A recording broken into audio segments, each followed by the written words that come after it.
Piles जैसी समस्याओं से आपके मलद्वार में हमेशा दर्द रहती है। आप जब टॉयलेट जाते हैं तो मल त्याग के वक्त काफ़ी ब्लड डिस्चार्ज होता है। तो दोस्तों, आपके लिए ये वीडियो बहुत ही उपयोगी होने वाला है। नमस्कार, आदाब दोस्तों। आज हम बात करेंगे पाइल्स के ऊपर। बवासीर से संबंधित जितनी भी जानकारियां हैं मैं आज आपको एक एक कर दूंगा। दोस्तों, यदि आप नए हैं तो मेरे वीडियो को सब्सक्राइब करें और अगर आपको वीडियो मेरी अच्छी लगती है तो लाइक करें और दोस्तों शेयर करना ना भूलें, क्योंकि इस तरह की समस्या से, इस तरह के कष्ट से कई लोग पीड़ित हैं। लाखों करोड़ों लोग पीड़ित हैं। तो आप उनके सहयोगी बने, उनके कष्ट को इस वीडियो के द्वारा, इस वीडियो में बताई गई जानकारियों के द्वारा, इस वीडियो में बताई गई होम्योपैथिक मेडिसिन के द्वारा उनके कष्ट को कम करने का प्रयास करें। दोस्तों, अब आइए जानते हैं पाइल्स के बारे में। पाइल्स है क्या? बवासीर है क्या? दोस्तों, बवासीर मुख्यतः दो प्रकार के होते हैं। एक बादी बवासीर, दूसरा खूनी बवासीर। लेकिन दोस्तों, बादी हो या खूनी, दोनों में लक्षण सेम होते हैं, एक ही तरह के लक्षण होते हैं। पहला कॉन्स्टिपेशन यानी कब्ज, दूसरा ब्लीडिंग यानी रक्तस्राव, तीसरा मलद्वार में दर्द, एनस में आपके गुदा में पेन महसूस होगा, दर्द महसूस होगा। चौथा, आपके मलद्वार में जलन महसूस होगा, उसमें जैसे लगेगा मिर्चा लगा हुआ है। पांचवा, आपके मलद्वार में खुजली महसूस होगी। अब आप सोचते होंगे कि बादी बवासीर और खूनी बवासीर के लक्षण अगर एक जैसे हैं तो फिर अंतर क्या है? दोस्तों, खूनी और बादी बवासीर में जो मुख्य अंतर है वो है कि खूनी बवासीर में खून की मात्रा मतलब रक्तस्राव काफ़ी होता है। दोस्तों, इतना रक्तस्राव होता है जैसे टॉयलेट सीट में किसी जानवर को काट कर रख दिया गया हो। लाल खून, बिल्कुल लाल ताज़ा खून देखकर आप घबरा से जाते हैं दोस्तों। लेकिन आपको घबराना नहीं है। लेकिन दोस्तों, सावधान रहने की ज़रूरत है, क्योंकि अगर इस तरह से ब्लीडिंग होगा, इस तरह से रक्तस्राव यदि होगा तो आप एनीमिया के पेशेंट हो सकते हैं। आपके शरीर में खून की कमी हो सकती है, बल्कि हो जाती है, जिसका गंभीर परिणाम आप भुगत सकते हैं। आपका बीपी लो हो सकता है, आप बेहोश हो सकते हैं, आपका जीवन खतरे में पड़ सकता है। दोस्तों, इस वजह कर आप तुरंत ही इलाज कराएं अगर अत्यधिक मात्रा में रक्तस्राव यदि हो रहा है तो। अब आइए बादी बवासीर में क्या होता है। पहली बात तो बादी बवासीर में खून की मात्रा बिल्कुल 9 के बराबर होती है, और यदि खून आता भी है तो वो एकाक बूंद आता है, मतलब थोड़ा सा, या फिर बिल्कुल ही खून की मात्रा नहीं रहती है दोस्तों।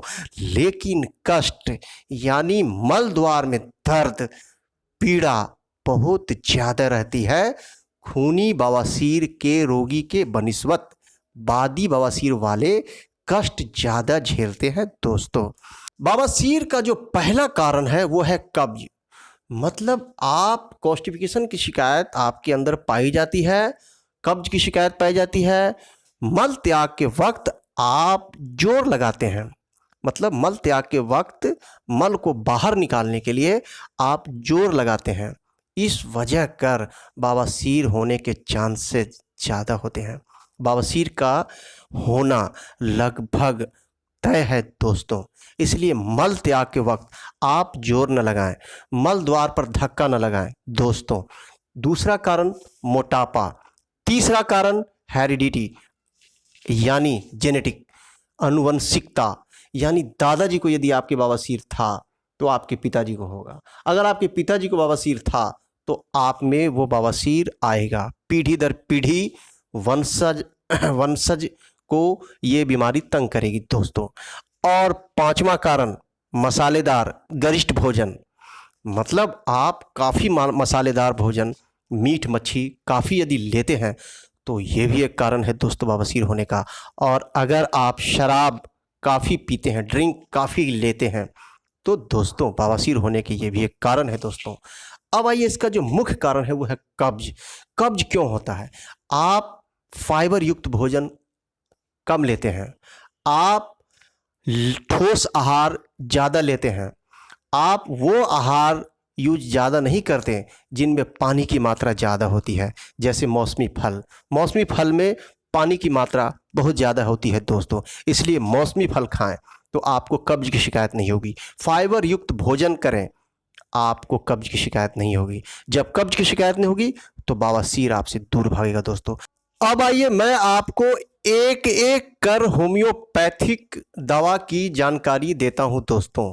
होम्योपैथिक मेडिसिन बवासीर में कौन कौन सी है, मैं आपको एक एक कर बतलाने जा रहा हूं।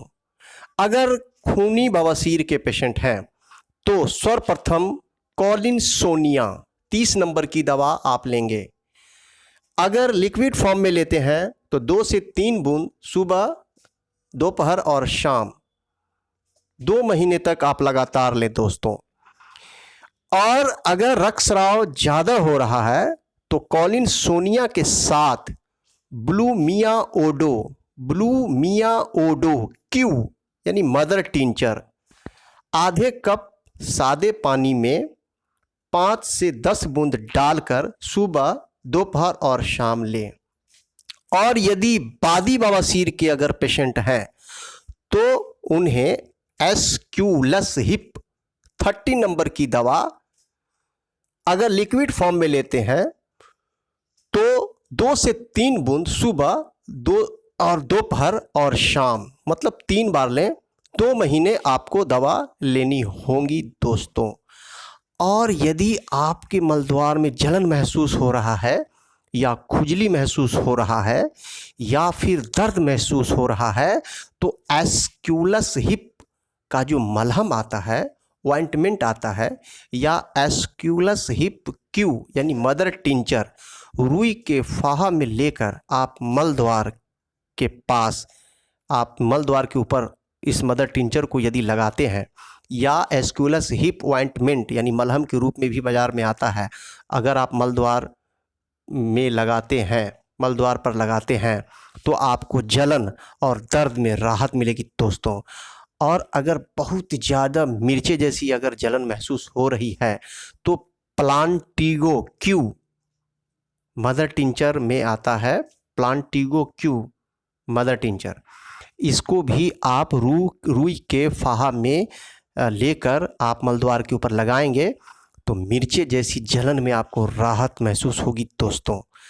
तो आपको मैंने खूनी बवासीर की दवा बता दी और बादी बवासीर की दवा बता दी। अब दोस्तों आपको इस बात का ख्याल रखना है कि कब्ज की शिकायत आपको न हो।